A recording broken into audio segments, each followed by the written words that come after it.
All right, welcome to this explainer. Let's dive right in and ask what is literally the biggest question heading into the summer. Can Kylian Mbappé actually conquer the ultimate historical benchmark?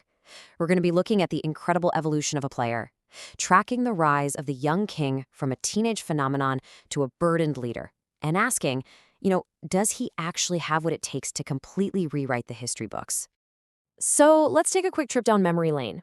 I want you to just listen to that memory in your head for a second. The youngster, David Beckham. What a finish. He has done some style. That right there, that was the visceral, absolutely explosive energy of the 2018 final. It was this perfect, exact moment when a 19-year-old Kylian Mbappé definitively announced his arrival to the globe. He was playing with this joy and this freedom that just completely captured the world's attention. And with that single goal, this direct historical link was forged. Mbappé became only the second teenager in World Cup history to score in a final, and in doing so, he instantly matched Pelé's legendary 1958 feat. I mean, really think about the magnitude of that for a second. In just a fraction of a moment, his name was forever etched right next to the absolute greatest of all time. So let's get into Chapter 1, The Explosive Arrival 2018. When you look at his timeline, it is just a crazy, rapid ascent. Seriously, he was born the exact same year France won their first star back in 1998. Fast forward to 2018, and he's the teenage sensation leading them to their second. Then, 2022 rolls around, and he scores a staggering hat trick in the final. And now, well, he steps onto the pitch as the undisputed leader.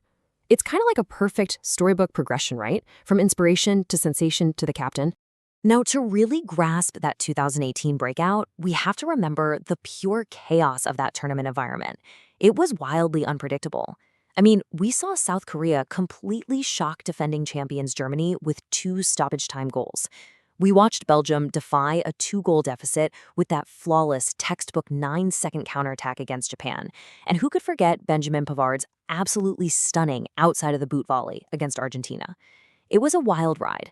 But amidst all that unpredictability, France stood tall. They scored 4 goals in their 4-2 victory over Croatia in the final. And that triumph, it was built entirely on explosive youth and just absolute fearlessness. But as we know, things change. Expectations evolve. That brings us to Chapter 2, The Captain's Burden 2026. The contrast from his debut is just night and day. Back in 18, he was the unknown twist. Sure, defenses knew he was fast, but they didn't quite grasp the absolute devastation he could cause in open space. But heading into 26, he is literally the most scouted player on Earth. We're talking tens of thousands of data points pulled on his every movement, with every single action intensely studied by opponents. Plus, he's no longer just playing freely, he's leading. He bears the immense, heavy weight of the captain's armband for a nation that expects absolutely nothing less than total victory. And get this, the landscape he has to conquer has grown exponentially. He carries the weight of gold as a returning champion into what's going to be a grueling, expanded 48-team marathon across North America. So what does that mean?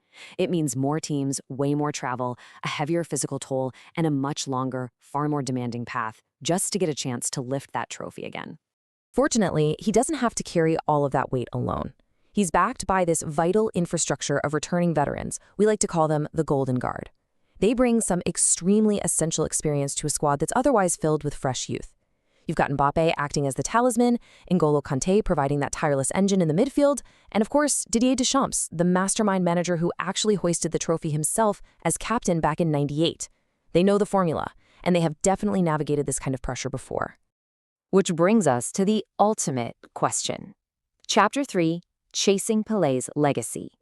3 World Cup titles. That is the unmatched record held by Pelé, the absolute, undeniable summit of international football. It's a record that has stood firm for over half a century. It's been largely untouched, and honestly, for a long time it was thought to be completely impossible to replicate in the modern, highly tactical era of the sport.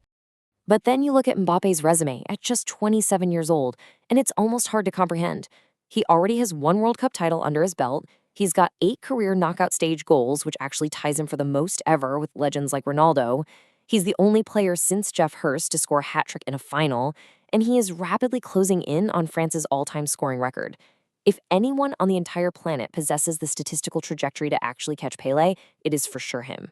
So as we look ahead, the 2026 tournament represents a true legacy-defining crucible for the French captain. This isn't just about winning another piece of silverware for his country anymore. This is about solidifying his place in the pantheon of the greatest human beings to ever touch a football. We are watching the transition from a star player to a literal historical icon. So, I want to leave you with this final provocative thought. Pelé did it in 58. Mbappé did it in 18. The stage is set, the entire world is watching, but can the young king definitively surpass the greatest of all time and finish the story in 26? Man, just think about what we might witness this summer. Thank you so much for joining me on this explainer, and definitely keep your eyes on the pitch.